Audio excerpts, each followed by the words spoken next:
Süheyla Küçük Hanımefendi bugün hayatını kaybetti. Tanıyanlar, sohbet edenler, o şansı yakalayanlar ne kadar naif, nazif bir kişilik olduğunu bilir. Buradan ailesine, başta Sayın Mehmet Küçük olmak üzere başsağlığı dileyelim. Mekanı cennet olsun. Bu bilgi, bu üzücü haberle bugüne başladık. Ve çok hareketli bir gün. Bugün meclis önünde eylem vardı. Otobüsçüler, taşımacılar meclis önündeydi. Birçok talepleri var. Çünkü sektör ölü durumda. Hem yaz dönemi geliyor. Zaten doğallığında olsa bile yani doğallığında duracak olan eğitim taşımacılığı durmuş olacaktı ama 3 ay gerisinden durdu. 1 yıl öncesinden de ödemeleri yapılmadı henüz. Böyle bir sorunları var. Bunun yanı sıra turizm taşımacılığı da tamamen durduğu için özellikle yeni araç alımı yapanların filan büyük borçları var. Bunlarla ilgili bir takım maddi taleplerde bulundular hükümetten. Sayın Başbakan'la 1,5 saate yakın bir görüşme yaptılar mecliste ama herhangi bir sonuç alamadılar ve eylemlerini artırarak devam edecekler. Kendi aralarında tartışıyorlar. Meclis önünde mi kalalım, Başbakanlığa mı gidelim diye. Son ben girerken programa aldığım bilgi bu şekildeydi. Yarın bir başka eylem var ve turizmciler, seyahat acenteleri ateşi yaktı. Yarın hatta Başbakanlık önünde Umut Ateşi adını verdikleri bir eyleme başlıyorlar. Otelciler Birliği'nin de bugün bu konuyla ilgili seyahat acentelerine verdiği bir destek var.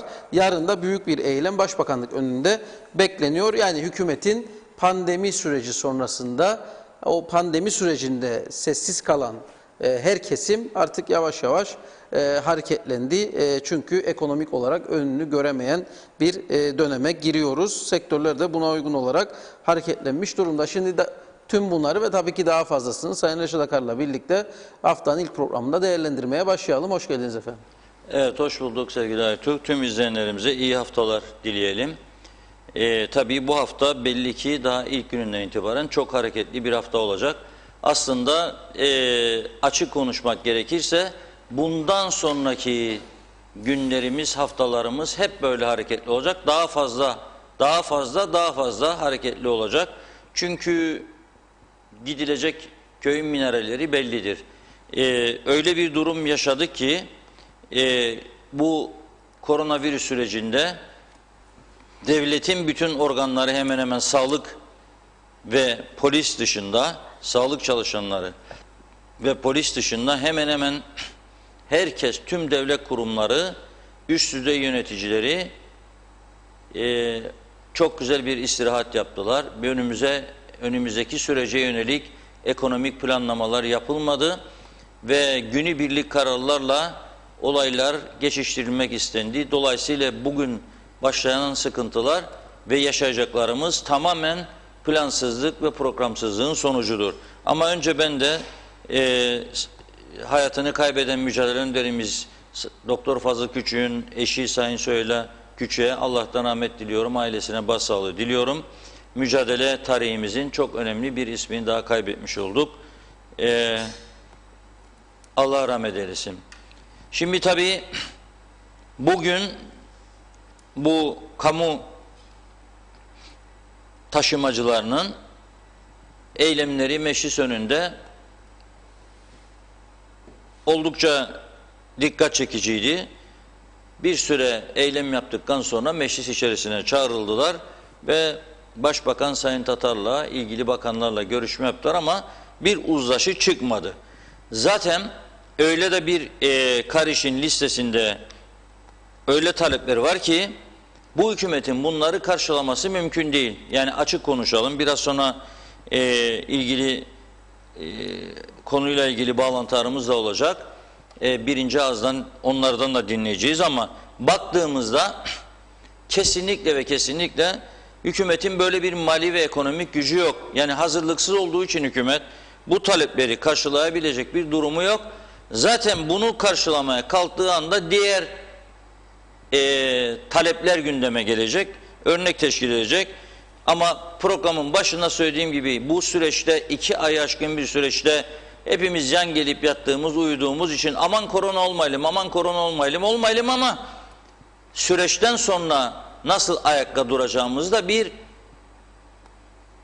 karara bağlayalım, bir plan yapalım, bir program yapalım. Ondan sonraki durumu nasıl geçiştireceğiz, neler yapmamız lazım? Doğru dürüst bir plan programla çıkmadığımız için ortaya ve bu süreçte vatandaşlar arasında ciddi bir ayrıcalık yaptığımız için her zamanki gibi sonunda artık iş patlama noktasına geldi. Ayrıcalık nedir? Hükümet oturdu, dedi ki benim param yok dedi kamu görevlilerine, ben en düşük 5.000, en fazla 8.500 vereceğim dedi. Ama öte taraftan özelde çalışanlara, bu kamu taşımacılarına, taksi şoförlerine, ne bileyim acentecilere, çiçekçilere, konfeksiyonculara, berberlere, kuaförlere, bunlara yönelik herhangi bir adım atmadı. Sadece dedi ki 1.500 lira vereceğim. Kime verecekmiş? O da belirli sektörlere dedi ve büyük kıyametler koptu biliyorsunuz.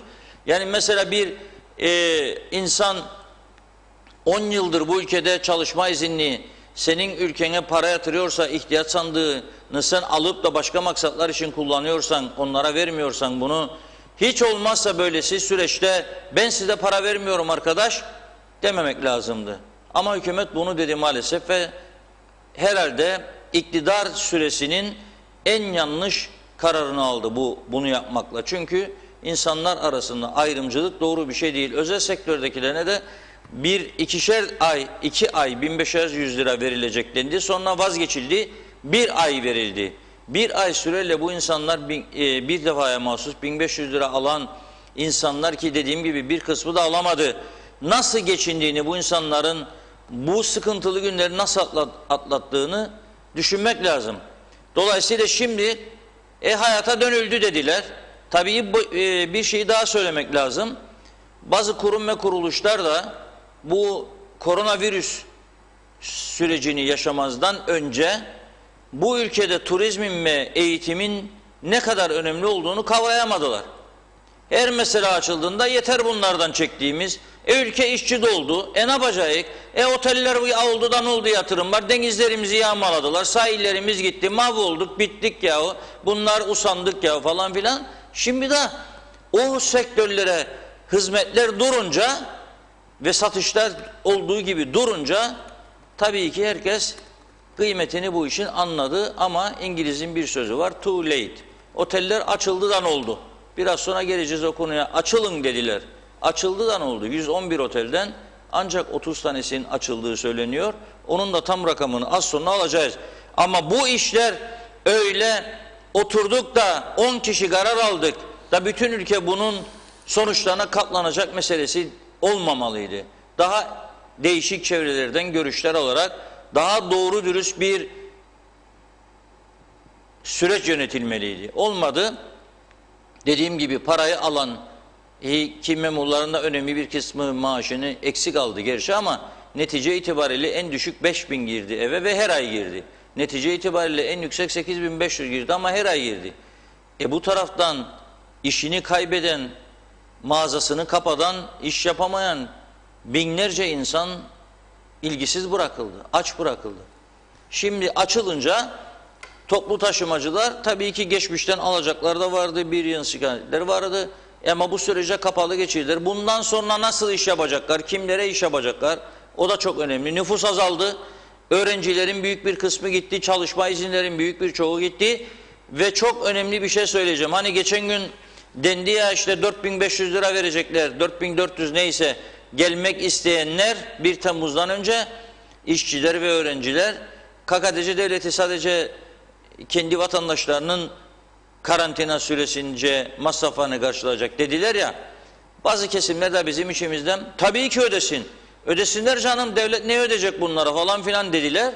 Ama aldığımız bilgiye göre sadece 2 öğrenci müracaat etti gelmek için. Sadece 2 öğrenci, 7 tane de çalışma izinli, 9 kişi. O çalışma izinlilerin de burada eşi ve çocukları olduğu için bu 4.400 TL'yi kabul ettiler. Ne yapsın? 2,5-3 aydır çocuklarını göremedi insanlar. Mecburen bu 4.400 TL'yi vermeyi kabul etti. Ama ödeyemeyecek durumda olanlar ne yapayım, göremedim bu kadar zaman, 15 gün daha görmem, 1 ay daha görmem demek zorunda kaldı. İşte geldiğimiz ve getirdiğimiz nokta ülkeye maalesef budur. Hem ayrımcılık yapıyoruz hem de ondan sonra çarklar durdu dönmüyor diye şikayet ediyoruz. Dediğim gibi bu hafta böyle başladık, artarak devam edecek ama önümüzdeki haftalarda çok daha ciddi gerilimlere hazırlıklı olmalıyız. Çünkü bu çarkın dönmesi için koronavirüs öncesindeki şartlara dönmek lazım. Koronavirüs öncesindeki şartlar neydi? 2019'a bakalım. 1.100.000 civarında turist. Bunların %75-80'i Türk turistler. 2, 104.000 öğrenci. Şimdi bunlar yok. 1 milyon turist yok. 104.000 öğrenci yok. Bunlara hizmet sağlayan çalışanların önemli bir kısmı yok, gitti. Dolayısıyla çark nasıl dönecek? Maliye'nin kasasına bu paralar eskisi gibi akmayacak. Bu kesin görünen köy kılavuz istemez. Zaten kendisi söylüyor Sayın Bakan. İkincisi, Sosyal Sigortalar Kurumu'nun ve ihtiyaç sandığının topladığı gelirler düşecek. Sosyal Sigortalar Kurumu acaba Haziran sonunda emeklileri nasıl ödeyecek? %55 gelirleri çalışma izinlilerin ödediği primlerden oluşuyordu. Sosyal Sigortalar Kurumu'nun da ödeyebiliyordu emeklilerin maaşlarını. Şimdi bu %55'in kaçı kaldı bu ülkede? Kaçı sosyal sigorta ödeyebilecek işvereni bu ay sonunda? Onları da düşünelim. Dolayısıyla ciddi bir sürece giriyoruz. Ama ben bu arada süratle tabii bugünkü eylemden başladık. Sınır kapılarına geçeceğiz. Çok önemli, sınır kapılarını konuşmamız lazım. Hemen bu eylemin arkasından yarın çok daha büyük bir eylem hazırlığı var. Onu konuşacağız az sonra. Ve tabii ki bir de hafta sonuna denk geldiği için Maraş konusunu konuşacağız. Belki bu Maraş'ı açarsak hepimiz zengin oluruz da kurtuluruz diye düşünenler de var. Acaba öyle mi değil mi? Sizlerden bu konuda gelecek görüşleri bekliyoruz. Şöyle diyor bugün Karış bülteninde, Başbakanlığa, Ulaştırma Bakanlığı'na verdikleri talep listesi, dediğim gibi program başına kabul edilmesi mümkün değil ama okuyalım bir ne istiyorlar.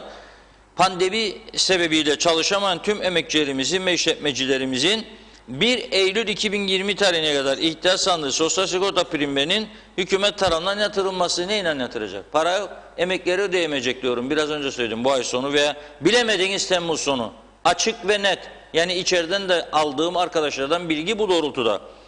2, araçlarımızı çalıştırmadığı dönemde oluşan amortisman, bakım, parça masraflarımızın hibe olarak verilmesi. Nerede bulacaklar? Lastikler eskidiyse, senin frenler bozulduysa da alacak verecek. 3, turizmde çalışan emekçilerimizin açılacağı tarihe kadar sosyal haklarının hükümet tarafından karşılanması. Yani gene sosyal sigorta ihtiyaçlarını ödeyin gidiyor. İşletmelerin 2020 yılı gelir ve vergiden muaf tutulması. Teizni araçlarımızın bir yıl süreyle seyri söver muayene ve teizni yenileme harçlarından muaf tutulması. Yolcu taşıma tarifesinde fiyat artışlarını minimuma indirmek adına sektöre akaryakıtın fonsuz verilmesi. 1 yıl ödemesiz 5 yıl vadeli faiz oranı tam katkı paylarıyla birlikte %4'ü geçmeyecek şekilde kredi imkanı sağlanması. Bak, bu Avrupa Birliği'ne girdiğimizde olacak. Çünkü %yarımdır Avrupa Birliği'nde şimdi faizde. Avrupa duy sesimizi, geliyoruz, hazırla paraları, %yarım faizinden istiyoruz bu paraları. Sektörün Türk lirası kredilerinin düşük faiz oranı ile yeniden yapılandırılması, sektörün döviz kredilerinin Türk lirasına çevrilip düşük faiz oranı ile yeniden yapılandırılması. Ersin Tatar Bey maliyecidir. Bunları okuduğunda herhalde tansiyonu biraz daha yükselmiştir. Koversil diye bir hap var, tavsiye ederim, çok faydalıdır. Yeni işletme izinlerinin verilmesinin dondurulması. Aman Allah'ım, seçim var, şimdi dondurabilirler mi bunu? Ekim ayında seçim var, bakalım kaç kişi bunun garantisini almıştır, bekleyin bakalım. Tek başına sektörün açılması, karar alan hükümetin edenlerin öngördüğü düzenlemeleri yapana kadar rafa kaldırılması. Açtı artık, açıyorum dedi. Şirketleşmeyi öngördüğümüz toplu taşımacılığın devlet güvencesi altına alması. Bu güzel. En güzel teklif bence budur. Tümünü kamu görevlisi ilan etsinler. Toplu taşımacıların, devlet memuru hepsi kurtulur bu işten. Bu taleplerle uğraşmak zorunda kalmazlar. Öderler maaşlarını. Herkes memnun, mesut, mutlu O zaman sorun çözülmüş olur. Kolay değil. Bu talepler, evet, taşımacıların çok ciddi sorunları var. Diğer sektörlerin olduğu gibi. Taşkınköy yolu, Lefkoşa'da Taşkınköy diye bir bölge vardır. Metropol yolu derler. O bölgeye yürüyor muyuz ara sıra? Lefkoşa'nın dere boyu vardır. Ünlü Güney Kıbrıs'ın Magaros Caddesi'ni andırır. Magaros Caddesi 6 yıl öncesine kadar adanın en işlek caddesiydi. En pahalı mağazalar, en pahalı markalar, en güzel, en görkemli kafeteryalar, restoranlar hep oradaydı. Sonra bir kriz çıktı. Ellada dediler. Paraları kaptırdılar ana vatanlarının bankalarına. Sonunda çöktüler. Çökünce o Makaros Caddesi ölü caddesi oldu. Mağazaların %70'i kapandı. İşletmeler durdu. Hayat durdu. İnsan bile göremezsiniz o yolda artık. Hala da o mağazaların büyük bir çoğu kapalı. Bizim Dereboy'da şimdi onu andırmaya başladı. Birçok mağaza kapanıyor. Geçelim Lefkoşa'nın Yenikent bölgesi. Adı üstünde Yenikent en lüks bölgesi olduydu. Sineklerden boğuşuyorlar. Hem farelerle orada yaşayanlar. Avrupa Belediye'mizde var tabii ama insanlar sineklerle, farelerle bulaşır. Çünkü Avrupa'da da fare var, sinek var, çok vardı. Oradaki mağazalarda bir kapanmaya başladı. Geçelim Girne'mizin meşhur Hürriyet Caddesi'ne. Yürüyün bakalım sokaklara. Gönderdik arkadaşlar. Bütün mağaza sahipleri kan ağlıyor. Açmayacağız diyorlar. Çünkü elektrik parasını ödeyemiyoruz. Hayır, günde bir 50 Türk lirası, 100 Türk lirası para alsak belki umutlanırız da açarız. O da yok. Geçelim arkaya, Antik Liman. Tarih kitaplarında her yerde var Girne Antik Limanı. İnanılmaz bir güzellik. Oradaki lokantalar kan ağlıyor. Müşteri yok, kimse yok. Gidelim Gazi Mausa, Surlar içi kan ağlıyor. Diğer ünlü caddeleri, oradaki mağazalar kan ağlıyor. Gidelim Güzelyurt'a, Narenciye Cenneti. Dalında kaldı narenciyeler ve o getirdikleri kesim işçilerini işkenceyle geri göndermişler. O da yazık değil mi bize? Notumuza, hanemize yazılan bir çirkin iş daha değil mi? At insanları, sen işin bitti, Girne limanına, oradan gemi yok, gönder Mausa limanına, sokaklarda yatsınlar sabaha kadar.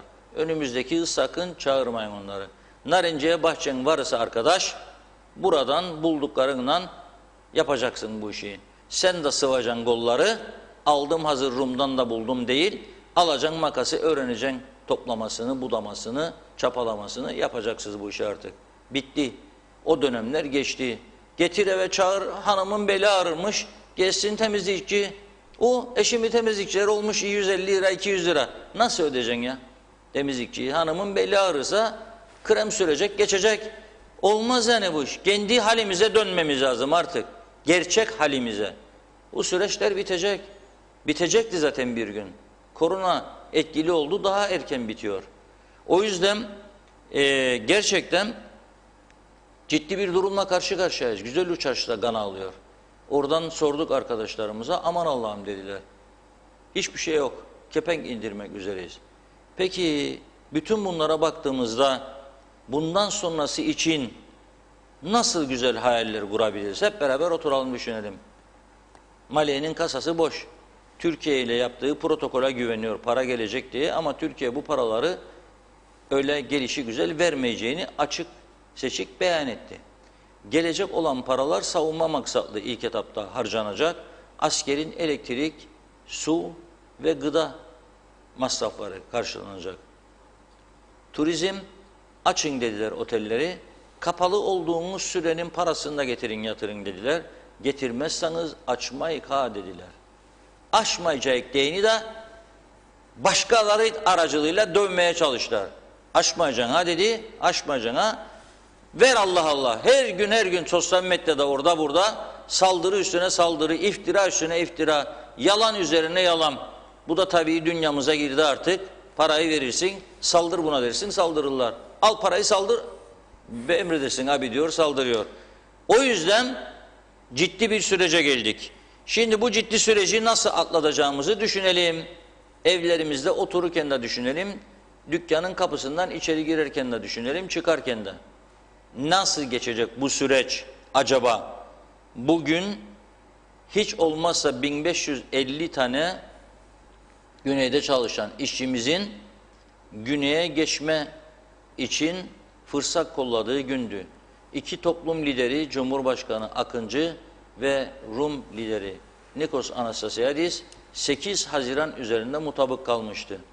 Ne oldu sonra? Bizim hükümet dedi ki 8 Haziran'ı değerlendireceğiz. Cumhurbaşkanı'na gittiler. Cumhurbaşkanı dedi değerlendireceğiz.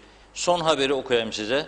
Programa girerken Rum Haber Ajansı ve Cyprus Mail gazetesinden aldığım bilgileri okuyorum. Şöyle diyorlar. Rum tarafı bugün öğleden sonra saat 2 civarında kapıların resmen açıldığını şartlı olarak bildirmiş. Demiş ki iki lider arasında varılan anlaşmaya göre işte işçiler ve öğrenciler ilk etapta bunlar için kapılar açıldı. Fakat onlar işgal bölgesi diyorlar. Kuzey Kıbrıs'taki yönetim diyorlar hala da bu konuda net bir karar vermedi. Ve Rum hükümet sözcüsü Kusios az önce açıklama yaparak dedi ki kuzeydeki hükümet Ekim ayında yapılacak seçimlere göre bir politika uyguluyor. Bu konuyu diyor seçim malzemesi yaptı diyor. Doğru mu değil mi bilmiyorum, onu hükümet cevaplandıracak kendilerini, malzeme yaptı mı yapmadı mı.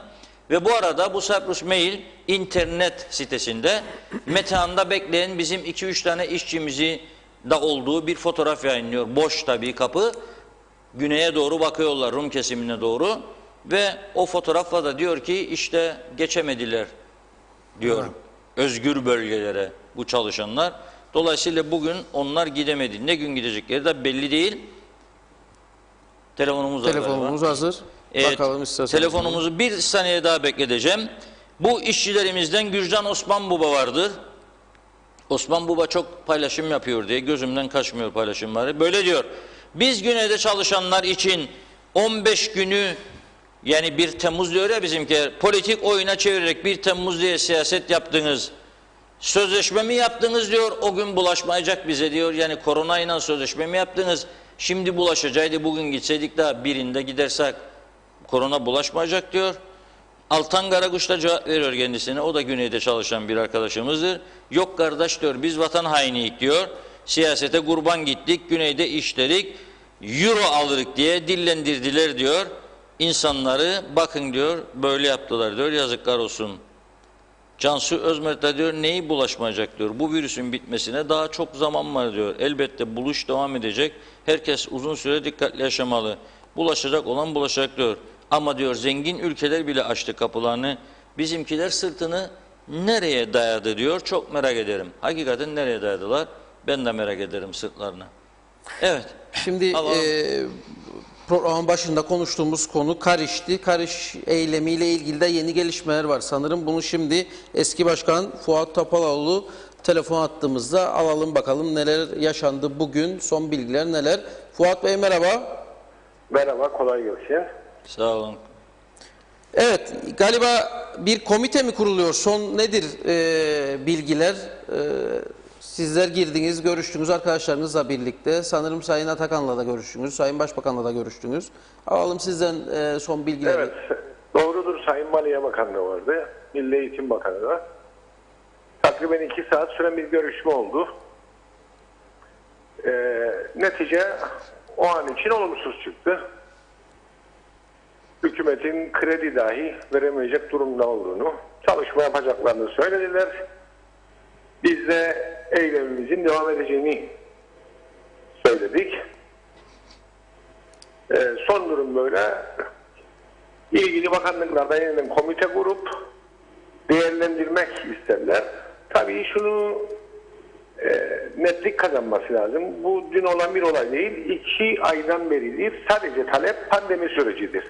Nasıl atlatacağız, nasıl çalışacağız, nasıl başlayacağız? Maddi yönden, ekonomik yönden taşımacı çok zor durumdadır. Siz de takdir edersiniz ki 3 aylık bir süre var ve çalışmıyor bu sektör. Evet. Bunlarla ilgili ne yapabilirler, nasıl bir kredi verebilirler bize? Para yok dediler. Şimdi burada olan nedir? Hükümet edenlerin bize göre, bana göre özel sektörü belli bir kısmını ayrıştırmaya öteleştiriyorlar. Bu çok büyük yanlıştır. Ben bunu orada da Sayın Başbakan'a da söyledim. İlgili bakan arkadaşlar da oradaydı. Siz bugün bazı kişilere ciddi kredi veriyorsunuz. Ciddi rakamlar. Eğer bu ülkede de toplu taşımacılık yapılmasını arzu ediyorsak imkanlar ölçüsünde buna bir çözüm bulması lazım. Kim bulacak? Hükümet bulacak. Bizi zaten bu eyleme getiren bugün çok da kalabalık oldu. Katılım çok yüksektir. Bu hükümetin talebiyle olan bir eylemdir. Çünkü süreç uzadı, en sonunda çıkmaza girdi. Biz de bugünkü eylemimizi gerçekleştirdik. Eylemimiz yarın da devam edecek. Şu an için görünen o. Evet. Gelişmeleri yine sizinle paylaşmaya devam edeceğiz. İşte çoğu diyor ki yanlışla bir aktarım olur. Bunlar hibe ister, şunu ister falan vesaire. Biz sadece pandemi sürecinde sırf bu arabaların tekrardan takdir edersiniz ki bir takım servisleri var, aküsü var vesaire gibi. Onun karşılanması küçük bir şey. Nasıl olabilir, nasıl verebilirler? Ama kredilik olmazsa olmazdır.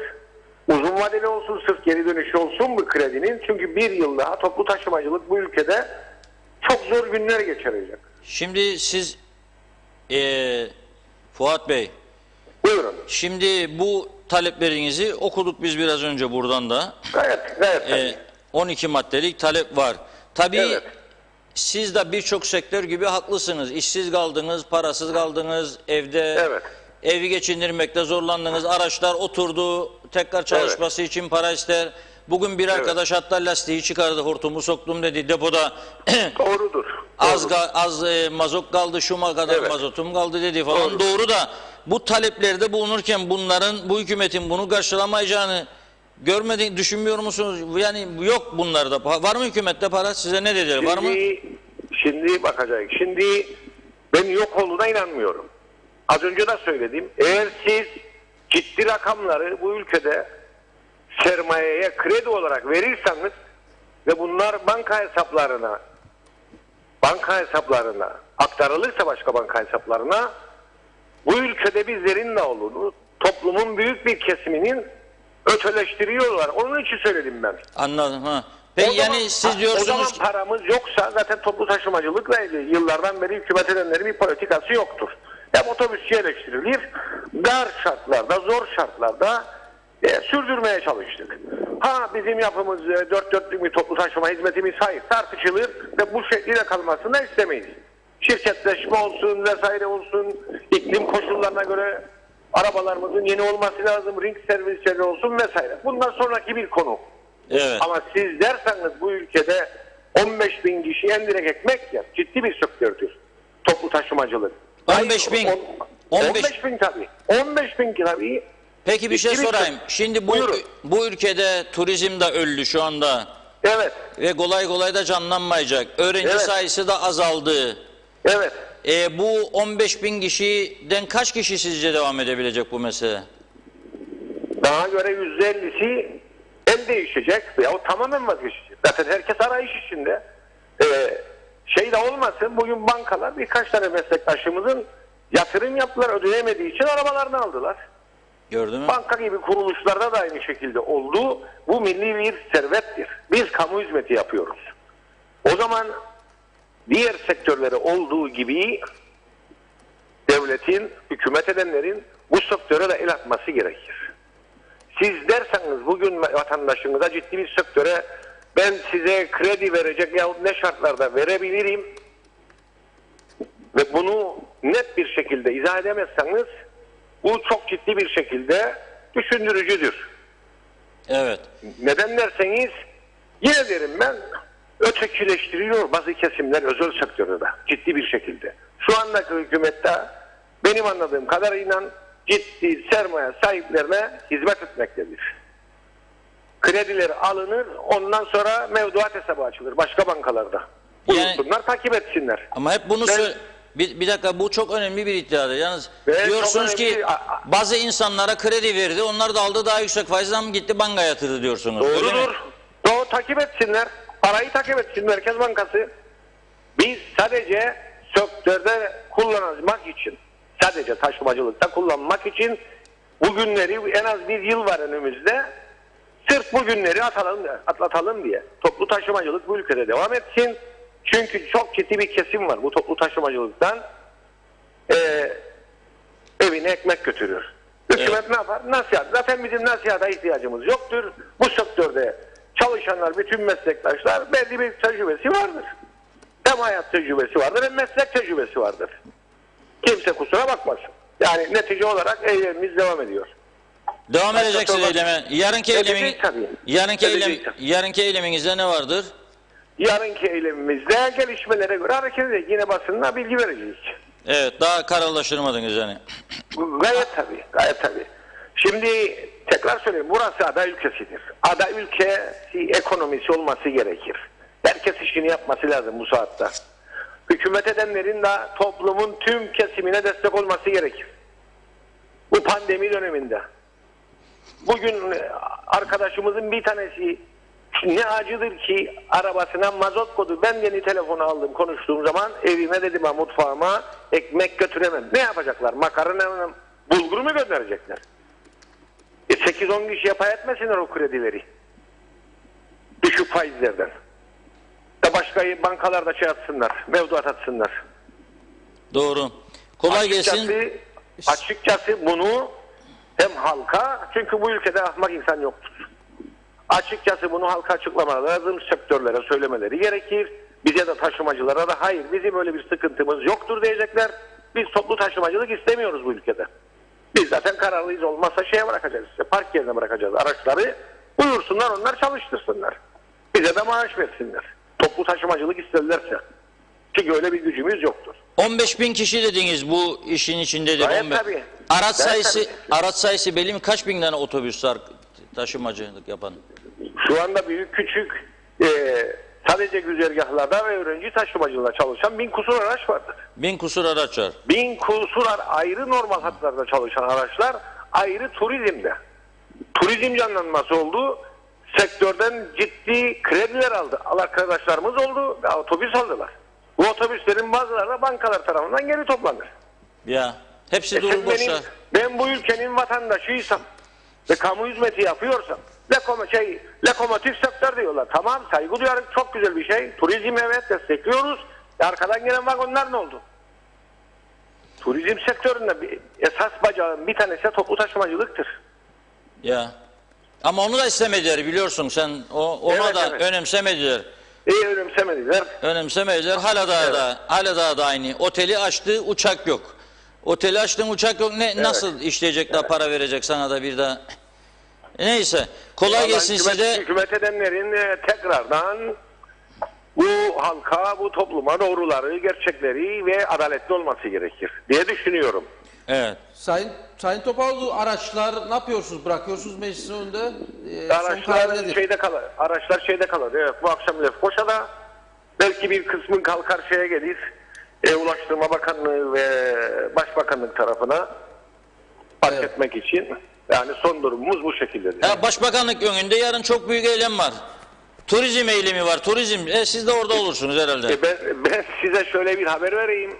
Bugün çağrıldı onlar öğleden sonra. Şu anda görüşme halindedir aldığımız bilgi. Evet. Müsteşarlar ve vekiller tarafından çalışma halindedirler. İnşallah mutlu sonla onların da bizim de biter. Evet. Peki kolay gelsin size. Başarılı diliyoruz. Teşekkür ederim. Size de. Sağ olun. Sağ olun. Evet. Diyor ki 10.000'den fazla diyor araç var diyor. 15.000 tane de insan bu işten geçinir diyor. Yani kendileri, aileleri falan demek istiyor. Tabii uzun yıllar bu ülkede her seçime gireceğimizde tabii dağıtacak arsa falan kalmayınca yaptılar. Bu da döndüler başka şey. Silah izni verdiler bir. Çok bu ülkeye en büyük kötülüklerden biridir. Çok kişiye silah izni verdiler. Seçim yatırımı. Çok kişiye de izni verdiler. Taşımacılık izni. Var mı ihtiyaç? Ver ya boşver ben mi düşüneceğim öteki verdi diyor da. Ben mi diyor vermeyeceğim alemin ahmağımın bir defa bakan oldum diyor. 40 yılda bir daha bakanlık mı göreceğim? Ver diyor da gitsin. Babanın malı mı ne? Paran mı var içinde verdiğinde ne olacak? Ben mi düşüneceğim? Sonra ne bakarsa yapsınlar. Şimdi öyle bir noktaya geldi. Hepsi işsiz, hepsi aç, hepsi parasız. Ama bu olacağı önceden belliydi. Bunları düşünmek lazımdı. Uyarıldıkları zaman düşmanca bakmamaları lazımdı başkalarına. Alıp da değerlendirmeleri lazımdı. Ya bir şeyler söyleniyor bize, uyarılıyoruz. Oturup da biraz da buna bakalım. Bakmadılar, istemediler. Ülkenin durumunu düzeltme yönünde karar alma gibi bir dertleri olmadı sağ olsun. Seçimden seçime, seçimden seçime her sene hükümet değişikliği, hodri meydanlar, şunlar bunlar bu hale geldi. Şimdi tabii bir de topluma şöyle derler. Yarın eylem var ya, yarın sabah 9'da Kıbrıs Türk Seyahat Ajantaları Birliği'nin bir eylemi var. Ajantalar Birliği Başkanı Sayın Orhan Tolun geçtiğimiz hafta uyarmıştı. Hükümete bir takım isteklerini bildirmişler. 5 Haziran'a kadar süre tanımışlardı. 5 Haziran'da kadar oldu olmadı eylem demişti. Tabii 5 Haziran hafta sonuna geldi. Dünya Çevre Günü'ydü da. Çevre gününde çevreyi eylemlerle bozmayalım. Beklediler bugünü, baktılar bugün de yok. Onun için yarın sabah 9'da Başbakanlık önünde bir eylem olacak. Eyleme otelciler de destek vereceğini bildirmiş Otelciler Birliği. Az sonra Sayın Dima Çağınır da herhalde bağlanacak bize. Ona da soracağız görüşlerini ama öyle görülüyor ki zincirin halkaları gidiyor. Şimdi oteller 111 otelden 30'unu açtıysa yerli turizmle bu oteller ne kadar yol alacak? Ayrıca yerli turizm ne kadar geçerli olacak bu ülkede? Bu kadar sıkıntılı bir süreçten sonra insanlar gelirler bittikten sonra, paralarını kaybettikten sonra, yastık altındaki paralar tükendikten sonra parası olan kaç kişi var gidip de otellerde tatil yapacak? Bunu da düşünmek lazım. Dolayısıyla turist olmadığı sürece bu oteller nereden kazanacak? Nasıl harcayacak? Vergilerini nasıl ödeyecek? İnsanlara nasıl ödeme yapacak? Devlet nasıl gelir sağlayacak meselesi var. Yarın saat 9'da çok büyük olacağı söylenen bir eylem. Şimdi anladığımız kadarıyla bu otobüs taşımacıları da oralarda olacak yarın bu eylemde.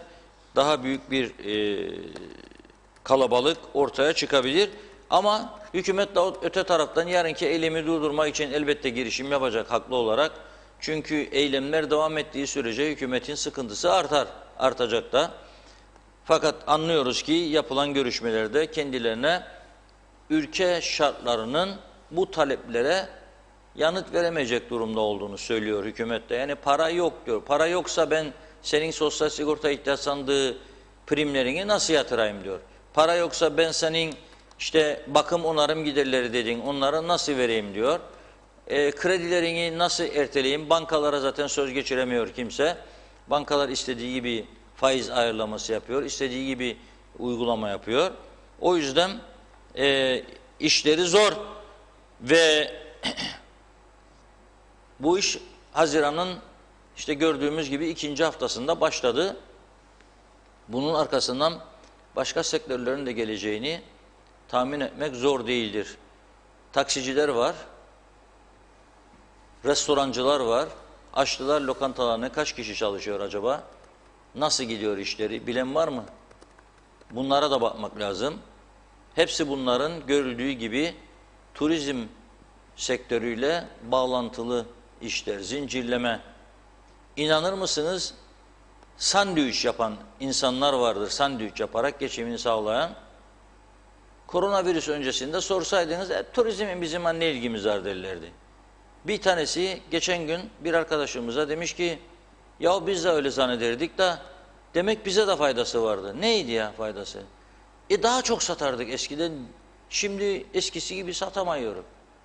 Çünkü daha çok satardın, sana Türkçe konuşurdu ama İngiltere'den gelen ya Türkiye'den gelen bir turist dedi burada. Türkçe konuşur tabii ki. Çok da övdüğümüz için biz Kıbrıs'ın sandviçlerini, hakikaten de çok müthiş sandviçlerimiz var. Başka ülkelerde olmayan çeşitler. Açar ekmeğin içini, doldurur boli bif, doldurur hellimi, peyniri, domatesi, salatalı, bir de turşuyu. İnsan bayılır. Kim yemez bunu? Canımız da çekti şimdi ama saati değil bu saat. Ne olacak? Şimdi diyormuş sandviççiler de eskiden daha iyiydi işler. İyiydi tabii. Çünkü dediğim gibi Lefkoşa'yı gezmeye gelirdi, gider Sarayönü'nden sandviçini yerdi. Girne'ye giderdi, ev alacak, tapuda işi vardı. Oradaki sandviççiden tapu önünde, mahkeme önünde yerdi.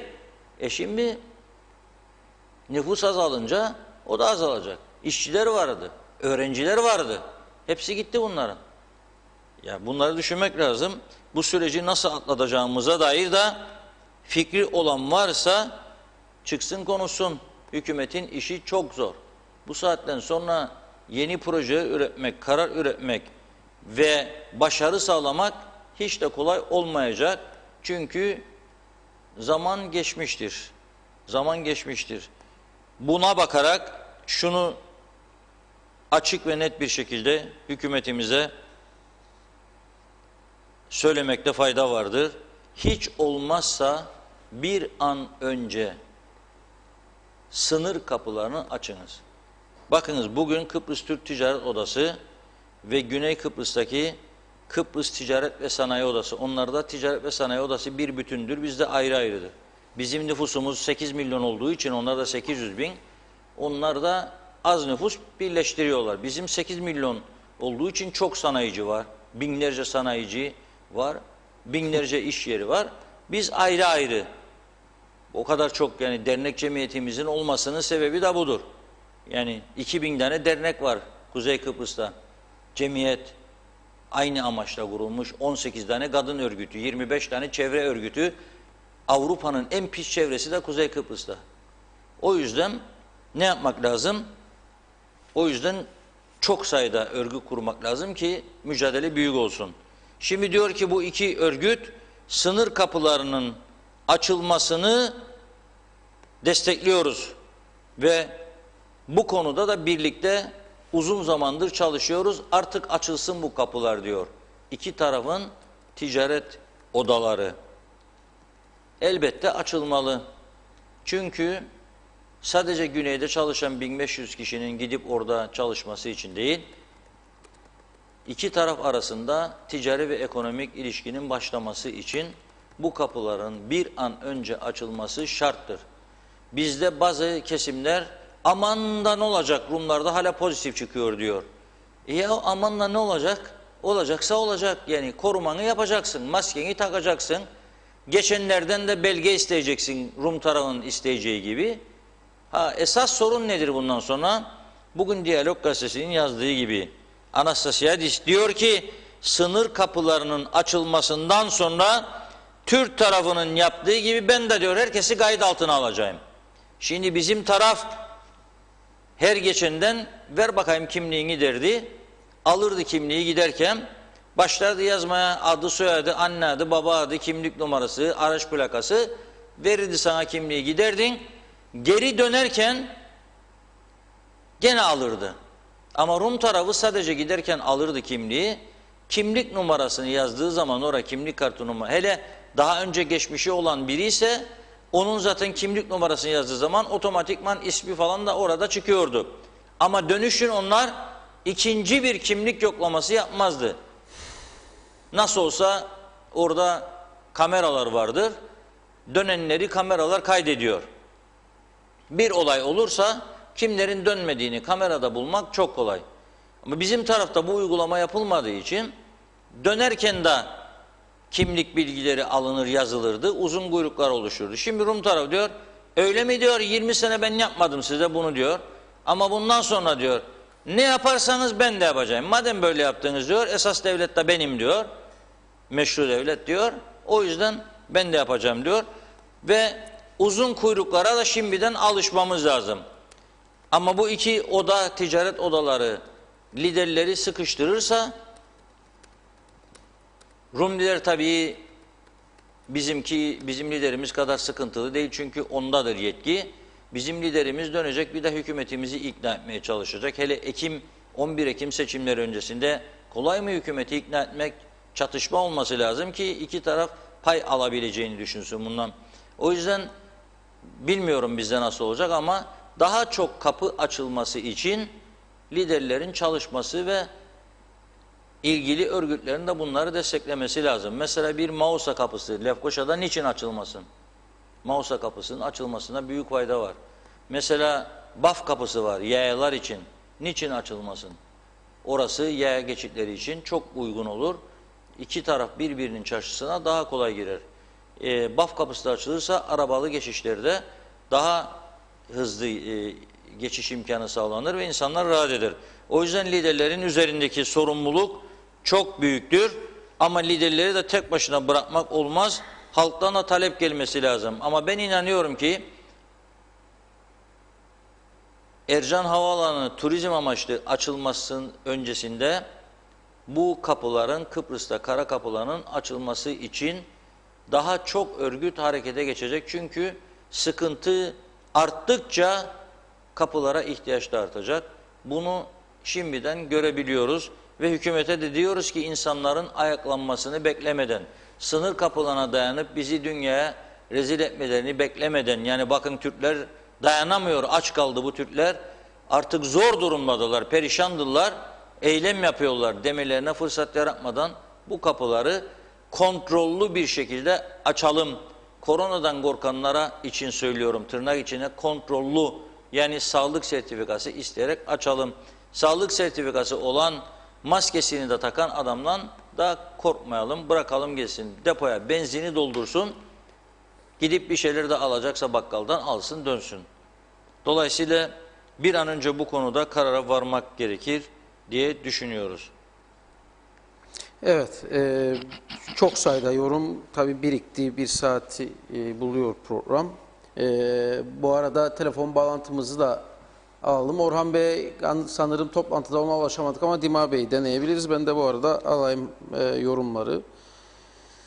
Turizm bölgelerinde olan Dipkarpaz ve Zaferburnu yolunun durumu traktörlerin bile gidemeyeceği duruma gelmiştir. Lütfen bu yolun ihale ve yapımı ile ilgili bakanlığın bu acı duruma el atması gerektiğini hatırlatın demiş Osman Güngör.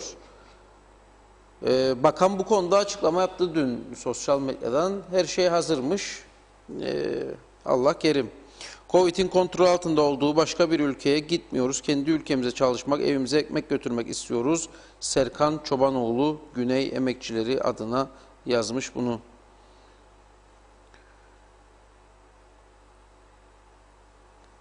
Evde kaldığımız sürede arabamızı kullanmadığımız gerekçesiyle sigorta şirketi para iadesi yaptı. KKTC artık dünyalı olsa ve toplum refahı için çalışsak o küçücük ülkede bunları yapmak zor değil. Bilgi ve istek gerek. Londra'dan sevgiler demiş Ruhan Çağlar. Sigorta geri ödeme yaptı demek. Ne güzel. Bir anda şaşırdın mı? 35-40 kişilik arkadaşlar yarın sabah güneye işlerine gidiyor diyor Altan Karakuş. Evet, bugün sorduk. PCR testlerini bekliyordu. Bu sonuçları bekliyordu bazı arkadaşlar. Demek 35-40 kişi kadarmışlar. Altan Karakuş'un verdiği bilgiye göre o da güneyde çalışıyor.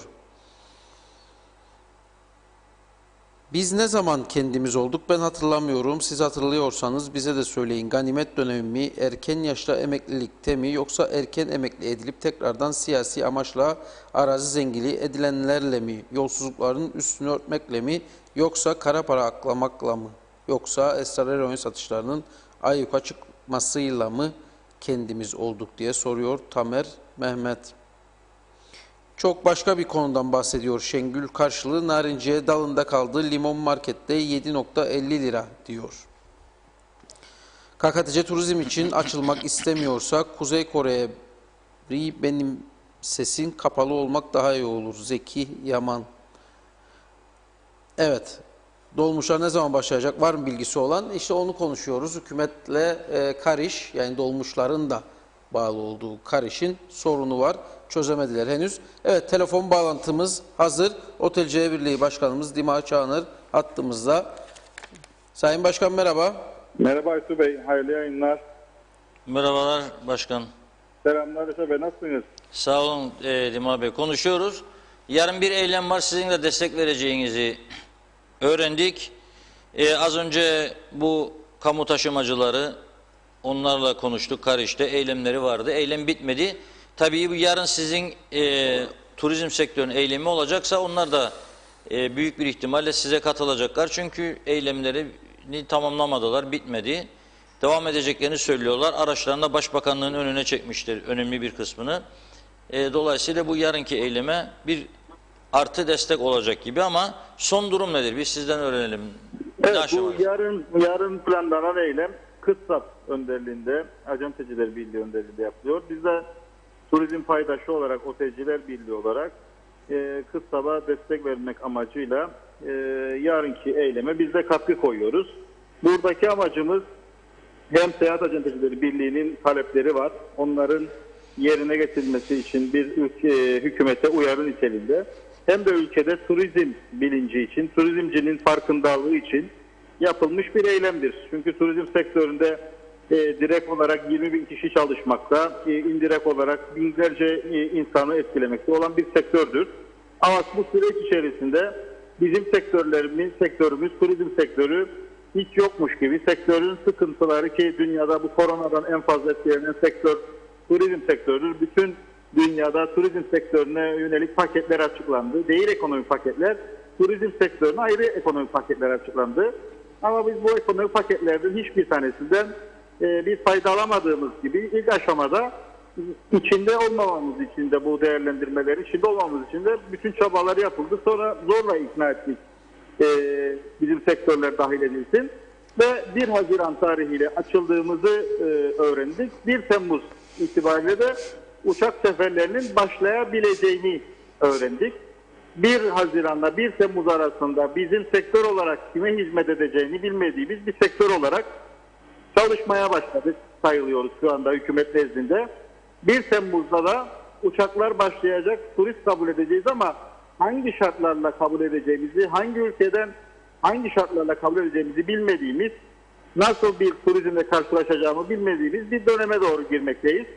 Yani bu sıfır korona durumundan ne olduğunu bilmediğimiz başka bir faza geçmiş bulunmaktayız. Sadece hükümetin değil, toplumumuzun da bu konuda dikkatini çekmek istiyoruz. Çünkü bu sektörden binlerce insan, on binlerce insan direkt ekmek yemektedir ve bu sektörler unutulmuş durumdadır şu anda hükümet programları içerisinde. Bu anlamda dikkat çekmek için biz de Seyahat Acenteciler Birliği'nin yapmış olduğu eyleme Otelciler Birliği olarak destek olacağız. Evet, şimdi bu siz çok söylediniz, daha önce korona sürecinde de söylediniz, sonra da söylediniz. Ama belli oluyor ki hükümet yani konuşuluyor, bir miktar konuşuyor, tartışıyor ama işi bir noktaya götürmüyor. Yani olduğu yerde bırakıyor. Hep yapacağız, edeceğiz, gideceğiz, kalacağız şeklinde. Rumlar bu arada tabii hangi ülkelerden turist getirecekler, onlarla planlamalarını yaptılar. Uçak şirketleriyle anlaştılar, havaalanları hazırlandı, termal kameralar yerleştirildi. Yabancı ülkelerde turist getirecekleri ülkelerde tanıtım reklamları başladı, kampanyalar. Bizim tarafta da şimdi iki konu vardır. Artık bunları daha ciddi konuşmak lazım. Bir, bizim ülkemizde gerek siyasiler, gerekse o siyasilerin bunca yıl etkilediği ve yönlendirdiği vatandaşlar turizm sektörüne sıcak bakmadılar. Veyahut da turizm sektörüne hep çalanlar, vuranlar, sahilleri yağmalayanlar diye gördüler. Evet. Dolayısıyla bugün bu anlayışın sonucunda bu hale gelindi. Acaba şimdi bu koronadan sonra şu otellere yoğurt satamıyor, süt satamıyor, hellim peynir yok, marul, kereviz, maydanoz yok, domates yok, salatalık yok, karpuzlar elde kalmış. Anlayabiliyorlar mı acaba bu sektörün kıymetini, yoksa hala da aynı şeyde mi? Vallahi şöyle söyleyeyim, biz sürekli olarak gerek sanayi odası, gerek ticaret odası ve diğer birlik başkanlarıyla toplantı yapıyoruz. Kendileri bizde turizm ve otelcilik sektörünün ne kadar önemli olduğunu ve olmadığı zaman büyük sıkıntılar çektiklerini dile getiriyorlar. Üretimde sıkıntı var, tarımda sıkıntı var.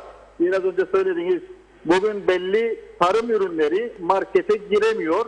Çünkü o kadar ucuzladı ki fiyatları toplamak işine gelmiyor onu eken kişilerin, çiftçilerimizin.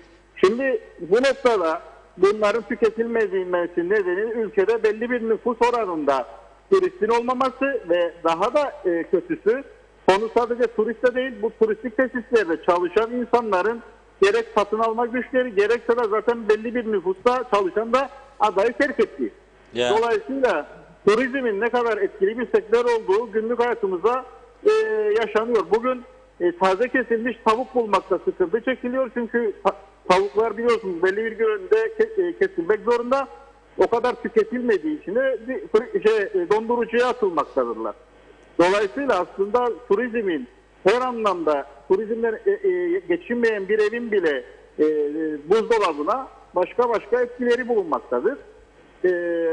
Kapalı kapılar ardında bize bu konuda destekler vardır. Biraz önce Sanayi Odası Başkanımızla da konuştum. Kendisi de sağ olsun yarınki eylemimize destek vermek amacıyla katılacağını iletti. Yani şu vardır, turizmsiz sanayi, ticaret, tarım olmayacağı bugün çok açık ve net bir ortadadır. Ama biz isterdik ki onların seslerinin daha yüksek çıkmasını, yani halkın üzerinde bu bilincin oluşabilmesi için evet biz bu malı satamıyoruz çünkü turizm yoksa biz de yokuz demeleridir. Reel hayatta yoklar. Sıkıntıları çok büyük. Evet, otelcinin çok büyük, acentecinin çok büyük, taşımacılığın çok büyük, rehberlerin büyük, rentekar şirketleri sıfır iş yapmakta. Ama sanayicimiz de %60-50 oranında çalışmakta. Sebebi de turizm sektörüdür. Veya tüccarımız belli malları ithal etmekte sıkıntı çekmektedir. Aslında birebir iliklerine kadar bu sıkıntıyı onlar da yaşamaktadır. Onların da bunu daha yüksek sesle anlatması lazım ki insanlarımız daha net bir şekilde turizmin herkesin cebine etki ettiğini anlayabilsin. Bu 1 Haziran'dan itibaren kaç tane otel açıldı? Var mı öyle bir istatistik çalışma? Şu anda biz bakıyoruz. Yani 111 tane kayıtlı bizde turistik tesisimiz vardı. En son almış olduğumuz statistik 20-22 civarlarındaydı. Yani belki ayın sonuna doğru 1 Temmuz'a doğru bu rakam artacak dedi. 15 Haziran sonrasında oteller hazır olmak amacıyla açacaklardır bir şekilde ama 15 Haziran'a kadar bu süreç içerisinde 25 otelin üzerine çıkmayacağını öngörmekteyiz biz.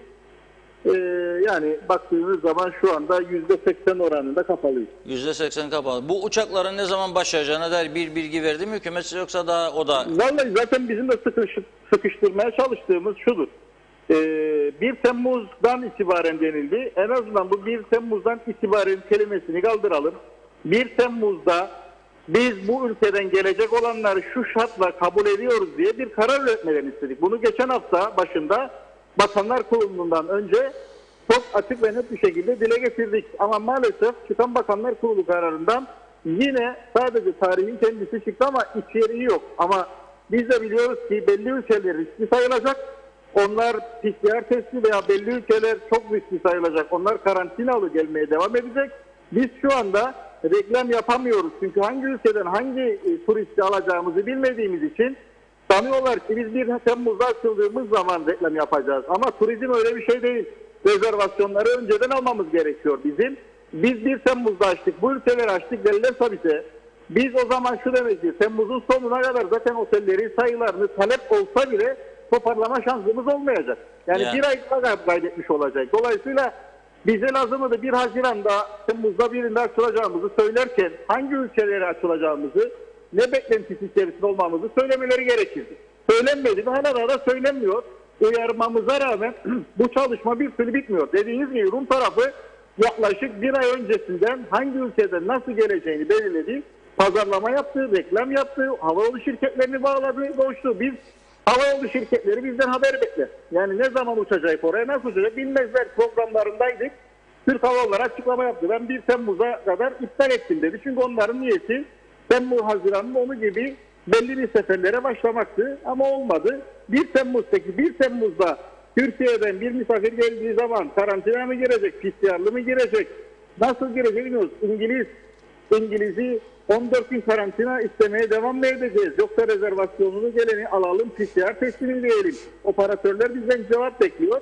Biz hiçbir cevap veremiyoruz. Yine açılmadı. Ne yapacağımızı bilmiyoruz. Türk Hava Yolları 10 Haziran'da ilk seferini hani Kıbrıs'a yapacaktı. Vaz mı geçer bundan? Tabii ki vazgeçti. Yani onlar programdan çıkarttılar şu anda. 1 Temmuz'a çektiler ilk seferi. 1 Temmuz'a kesinleşmedi. 1 Temmuz'da hangi şartlarla alacağımız da kesinleşmedi. Ama 10 Haziran'da bizzat Sayın Bakan, Cumhurbaşkanı Vekili hepsi bunları açıkladı. Türkiye Ulaştırma ilk sefer Kıbrıs dediler. Biz de umutlandık, yani yolcu yoksa hiç olmazsa para dolu gelir belki dedik ama demek ki o da iptal. Tabii o da iptal. İptal. Halbuki böyle bir uçak dolusu para gelseydi ve Ercan'a inişe geçtiğinde pilot savursaydı bunları ne güzel olurdu. İnmesine de gerek yok. Havadayken de atabilir. Mesele oğullarında. Neyse. Çekeceklerimiz var daha öyle görülüyor. Daha çok var. Daha çok var. Evet. Maalesef. Kolay gelsin sizlere. Görüşmek üzere Sayın Başkanım. Sağ olun. Sağ olun. Bay bay. Bay bay. Ne güzel olurdu ya. Bir uçak dolusu para böyle. Pencere açsın pilot savursun. Mesara Ovası'nda benim köylülerim Vadili köyünde ne güzel alsın orada babamın köylüleri, Gaziköy'de anamın köylüleri, Afanya, Paşaköy, komşu köyler, Akdoğan, helal olsun gitsin paralar. Fakat uçak gelmiyordu. Öyle diyor, uçak yok diyor Sayın Başkan. Biz de 10 Haziran'da başlıyor diye umutlandım ben de gerçekten. Ama olmayacak diyor. Şimdi Altan Karakuş, güneyde çalışan bir arkadaşımızdır. İmzalatılan belgeyi gönderdi bana. Belge değil, taahhütname. İyi dinleyelim lütfen. Güneyde çalışanlara demişler bugün Sağlık Bakanlığı'nda, parantez içinde de yazdı, Kıptek'in yanında diyor. Oraya gideceksiniz demişler. Bu taahhütnameyi imzalayacaksınız. Sonra devlet hastanesine gideceksiniz.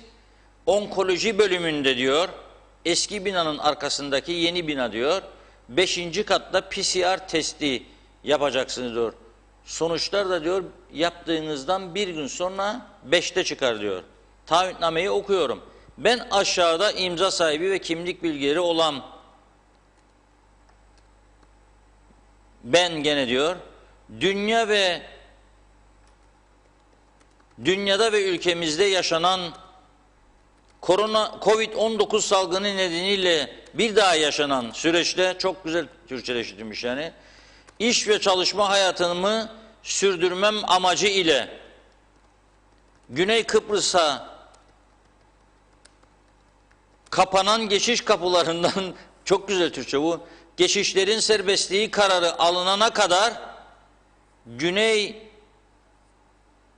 Kıbrıs'a geçişimden sonra orada ikamet edeceğimi, ayrıca herhangi bir nedenden dolayı Kuzey Kıbrıs'a dönmem durumunda parantez içinde geçiş serbestliği kararı verilmemesi halinde diyor, 14 gün süre ile karantinada kalacağımı beyan ve taahhüt ederim. Arşiitler vatan imdadına vardır. Bir de Mehter Marşı. Ah, çalsak YouTube yasaklayacak bize. Zaten kanalımız karardı.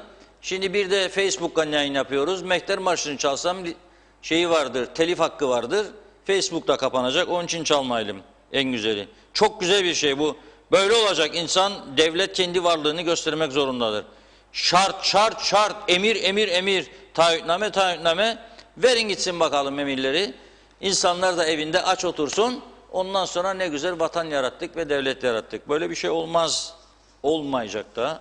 Çok yazık, çok üzücü bir durum. Aytu okusun birkaç mesajda soru varsa özellikle. Ondan sonra da Maraş konusuna geçeceğiz. Maraş Türk malı mı? Bizim malımız mı? Yoksa 74 önceki sahiplerinin malı mı? Maraş'ı açabilir miyiz? Açamaz mıyız? Maraş'ı yarın açarsak mesela Kuzey Kıbrıs'ın bütün bu sorunları bir anda biter mi?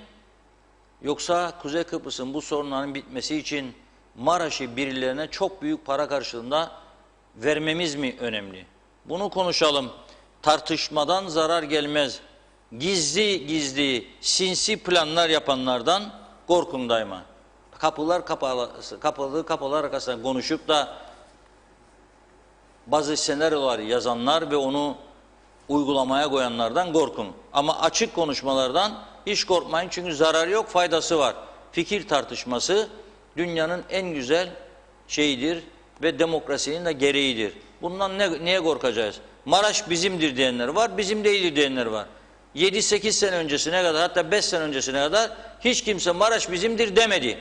Maraş bizim olsaydı ne kapattık kapılarını, kilitledik Maraş'ı da Farellere teslim ettik 74'ten beri, bizim iseydi. Bizimse niye açmadık?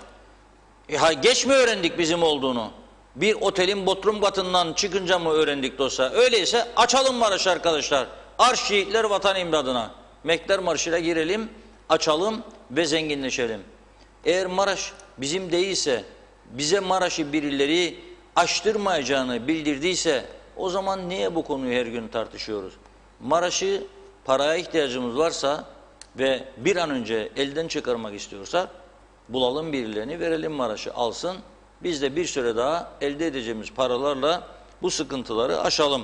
Sizler ne diyorsunuz? Çok önemlidir. Bu konuda görüşü olanlar varsa buyursun, göndersin, bekliyoruz. Evet, o tabii yeni gelirse onlara okurum ama şu an daha çok eski konuştuğumuz konular üzerinde şekillenen yorumlar var. 8'inde İstanbul'dan oradaki evimize uçacağımız söylenmişti. Maalesef uçuş devletlerinin anlaşmazlığı nedeniyle belirsiz. Deniz yolunu deneyeceğiz. Bunu da görecekmişiz diyor Gonca Acuner Erdemli.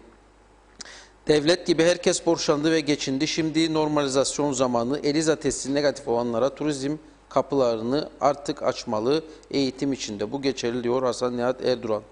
Merak ederim bizim 1500'ler ne oldu? Mayıs 1500'leri. Kakatice parfüm diyor ama kimler alacak? Alacak grupta mısınız? Kimlere veriliyor o 1500? Orada zaten havada. Emir Ali Tatlıdağ diyor ki 3 ayda zaten 1500 lira uygun görüldü. Hükümet tarafından günde 16,50 kuruş. Yani 16,5 lira harca bitmez. Radikal kararlar alınmadığı sürece bu ülkede hiçbir şey değişmez. Devlet olmak sadece devlet memuru emekliyi ödemek değildir diyor Mehmet Kelebek. Devlet niye sınır kapılarını hala açmıyor? Bizler memleketimize gelebilmek için sınır kapılarının açılmasını bekliyoruz. Ayrıca güneyde çalışan 1500 kişi ve toplamda 6000 kişinin emeği ve ekmeğiyle oynuyor. Devlet bu insanlar aç mı kalsın? Bir de bütün bunlar olurken Başbakan Cumhurbaşkanlığı seçimleri için köyleri gezmeye başlamış bile. Dün 12 köy gezmiş, yazıklar olsun diyor. İnsanlar parasız aç beklerken Başbakan koltuk derdinde diyor Serkan Atalıyer. Devlet nereden bulacak? Koronadan dolayı kasaya para girmez oldu. Peki ne yapması gerek? Elde ne varsa el koyup eşit taksim etsin veya elde atıl kalan ne varsa satsın demiş Doğan Falyal'da. Yoktur, ne vardır acaba? Salamispay harabeleri var. Bak, değerli Girne Kalesi var. Zaten yıkılıyor. Başladı duvarlar çökmeye. Bakan yok, eden yok. Marina var. Antik liman var. Orada kırılan elektrik direklerini bile tamir edemiyorlar. Sahibi kimmiş bilinmiyor. Belediye mi, Ulaştırma Bakanlığı mı, Turizm Bakanlığı mı, yoksa Çevre Bakanlığı kimse bilmiyor. Elektrik direği devrilmiş, kablolar dışarıda, gidip tamir eden yok. Yollar çökmüş, birileri götürmüş, çakıl kum koymuş, kalmış bir şey yok. Denizin içi kirlenmiş, bakan yok. Lokantaların üstündeki binalar çökme tehlikesi yaşıyor. Pancurları falan çürümüş, aşağı salmış, sıvalar dökülmüş, bakan yok. Bir ülkenin en pahalı yerleri, en değerli yerleri, milyar euro versen böyle bir antik liman bulamazsın. Tarihe geçmiş. Bakan yok. Onu da istemiyoruz. Nakide alıştık da onun için. Yani binaymış, antik limanmış, Girne Kalesi'ymiş, Salamis harabeleriymiş. Bunlar yok canım, bunlar para etmez. Bizim için önemi yok. Bizim için önemi olan nakit. Kasaya para düşecek. Yollayacak uçağından, indirecek, Ercan'dan arabalar getirecek ve onları dağıtacak bizden. Buna alıştık, bu şekilde geldik. Bundan sonrası işte böyle olmayacak ama. Bundan sonrası kesinlikle böyle olmayacak. Vatandaşları da alıştırdılardı bir güzel. Yahu sin de kal be, sesini çıkarma, çocuk da girecek, seçim geldi gene koyacak.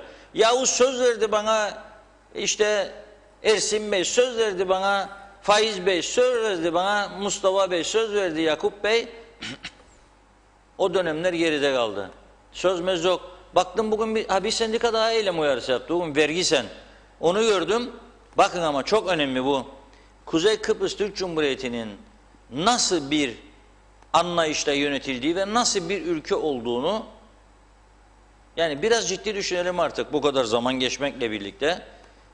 Vergisen, vergi memurlarının örgütlü olduğu sendika bir açıklama yaptı. Dedi ki süresiz elime gidecek dedi. Niçin bilir misiniz? Girne'deki vergi dairesinde hepsi 2 çalışan kalmış. 2 kişi daha yollamışlarmış ama biri çıkmış, birini geri çağırmışlar. O 2 çalışan işlere yetişemiyormuş. Ve 2 çalışan kaldığı için de işlere yetişemiyor oradaki insanlar. Bütün vergi işlemlerinde genel greve gideceklermiş. Bir tane ülke, dünyanın herhangi bir ülkesini gösterebilir misiniz ki bir dairenin memur konusu, grev konusu olsun? Ben sendikayı suçlama için söylemiyorum, tam tersi. Neden bu hale getiriyorlar? Yani o vergi dairesinde eğer gerçekten ihtiyaç varsa neden o ihtiyaç giderilmiyor? Eğer yoksa o zaman sendikaya otur yerine bakalım. Bu dairede benim patron 2 kişi yeterlidir denmiyor eğer öyleyse. Ama öyle görülüyor ki sendikanın canına tak ettiğine göre ve rakam verdiğine göre demek ki bir sorunlar yaşanıyor. Vergi dairesi gelir getiren dairedir, sıkıntı var. Araç muayene gelir getiren dairedir, sıkıntı var. Araç kayıt dairesi para getiren yerdir. Geçen hafta sonu ehliyetlerde bizlere atılan şeyleri bahsetmiştim. Nasıl bu kadar yıldır bizi idare ediyorlar. Başka ülkelere göre, Güney Kıbrıs'a göre 5 kat, 6 kat, 10 kat fazla paralarla alıyorlar bizden. O dairelerde sıkıntı var. Tapu dairesi para toplayan dairedir, sıkıntı var. Her tarafta sıkıntı var. Para getiren yerlerde. Ama hiç ilgi olmayan yerlerde de bolluk vardır. Dolayısıyla var mı böyle bir durum? 2 memur vardır da dairede işler dönmez de genel grev kararı. Bilmiyorum. Yani buna birilerinin bize doğru dürüst bir cevap vermesi lazım. Evet, bu arada devam edelim. Türkiye'den gelen paralar ortaya çıkmaya başladı. Başbakan köy gezmelerine başladı. Halkın aç ve rezil olmuş kime ne, tek sorun bu ülkede Cumhurbaşkanlığı seçimi, ağlanacak haldeyiz diyor Mustafa Barış Korkmaz. Ama gelmedi daha para ya. Gelseydi gargacıkları koyduk oraya, beklerler söyleyecekti bize. Yoktur daha. Gargalar bekçidir. Ben başbakanın önüne 3-4 tane garga koydum. Para geldiği anda haber verecekler bana. Daha yok öyle bir şey. Evet. Silkinmemiz lazım. Kabuğumuzdan çıkıp biraz daha ileri görüşle bakmamız lazım olaya. Kan değişimi baştan değil toplu olarak yapmamız lazım. Mehmet Ozan Eminsoy. Reşat Bey, Fuat Oktay diyor ki Maraş'ın neredeyse %100'ü vakıf malı. BRT'deki konuşmasında. Evet. Orhan Aslan diyor, herhalde katılıyor musunuz buna mı? Bilmiyorum. Bizimdir diyor Fuat Bey. Ama ben de diyorum bizim iseydi 45 yıldır niçin açmadık? Veya niçin açmıyoruz şu anda? Söyledi Fuat Bey, o gün söyledi, orada kaldı. Ben beklerdim hükümet bugün pazartesi günü ey Kıbrıs Türk halkı diye başlasın. Ersin Bey sabah saat 7'de Denktaş Bey dediydi ya, havadan ve karadan şu anda Türk birlikleri çıkarma yapmıştı diye. Şimdi Sayın Tatar'ın çıkıp bir canlı yayın BRT'de açıklama yapmasını beklerdim. Hatta 5'te harekat gibi, 4'te 5'te sabah. Ey Kıbrıs Türk halkı, şu anda Maraş bölgesine mehter takımıyla birlikte girmiş durumdayız. Maraş bizimdir. Kazanız mübarek olsun diye girmesini beklerdim ben. Ama olmadı. Uyandım da sabah, açtım BRT'yi, baktım yoktur öyle bir şey. Levent Yüksek'le diyor ki Fuat Oktay Maraş'ı hemen açabiliriz dedi, bizimdir dedi. Mausa'da sigortalar dairesi tam tellerin yanındadır. Orada büyük park sorunu var. Telleri böyle 5-10 metre ileri alabilirler mi acaba, park yeri genişlesin diyerek aslında biraz da göndermede bulunmuş. Serkan Bey diyor ki Maraş Türk malı olsa bile zamanında İngiliz yönetimi bize oyun yapmış, parselleyip Rumlara satmış. Maraş'ı Rumlara geri vermeyeceğiz demek kolay ama bu insanların zamanında ödedikleri paralar için tazmin edilmeleri gerekmeyecek mi? Sonuçta Kıbrıs Türklerin de Kıbrıs Rumların da bıraktıkları mallar alın teriyle yapılmadı mı diye bir soru var. Ruhsar Hanım, bu yorum çok uzun. Okumam mümkün değil, her yorum böyle uzun olursa programı yapamayız. Ama özetle şunu söyleyelim, hükümetin kara sınır kapıları hakkında aldığı kararı bir an önce gözden geçirip değiştirmesi gerekiyor diyor Ruhsar Hanım.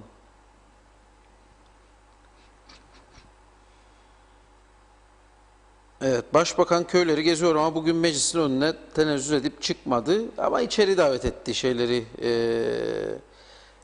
eylemcilerden bir grubu.